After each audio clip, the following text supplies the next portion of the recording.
It's a really common experience when you move in. You move in with a family of rats, and then on the way out, they're running their fingers on the skirting boards, just checking for the most minute detail. That's Stephen, and he recently moved out of a rental. They had all the power in that situation. They had the keys. We couldn't actually go back in and dispute it. Look, it's a common experience for renters, but today we're going to look at how clean a rental property really needs to be and what you need to know to get your bond back. The rules around rentals are different in each state and territory, but when it comes to cleaning, the standards are largely the same. The key thing is that a property is left reasonably clean.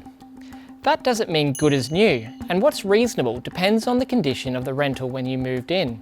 If, like Stephen, you moved into a rat-infested house, it would be unreasonable to expect that you return it after your lease in much better condition. So here's my tip, which is really just common sense. Take lots of photos when you move in. Photos are a great way to document the condition of the property, and along with a condition report, they will be relied on if there are any disputes down the track. It's a lesson Stephen learned the hard way.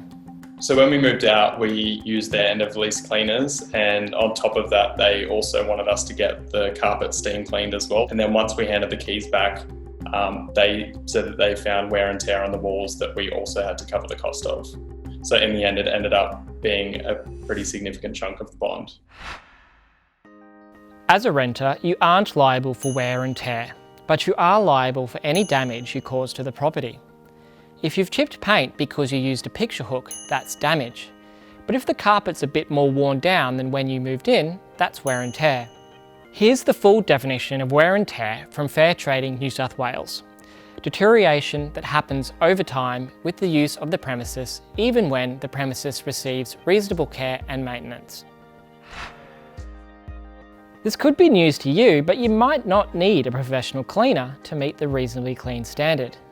In my time renting in Sydney, I've probably had 3 end-of-lease cleans, so that's at least 1,000 really that I could have saved. That's a lot of money.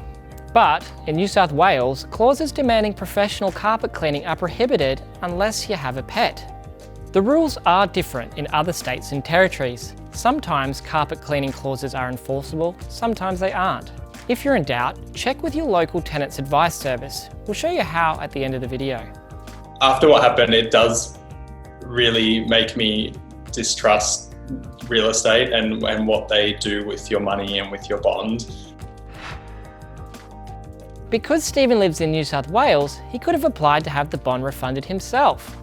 If he did, the agent would have 14 days to settle or contest the claim. If they didn't respond in time, he would have got all his bond back. If I knew I could get the bond back independently without the real estate, then yeah, I would definitely be doing that. You really do feel hostage and like they have all the power, so it would just completely flip the power dynamic to already have access to that before they grant you the access.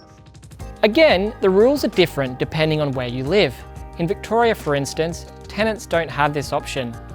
Wherever you live, if you're worried about getting your bond back or there's a disagreement, it's a good idea to contact your local Tenants advice service. They can give you free advice and information about your rights. So finding out what my rights are as a tenant going forward, I think it just puts you in a whole different position. It's a whole different game now going forward, like game on real estate.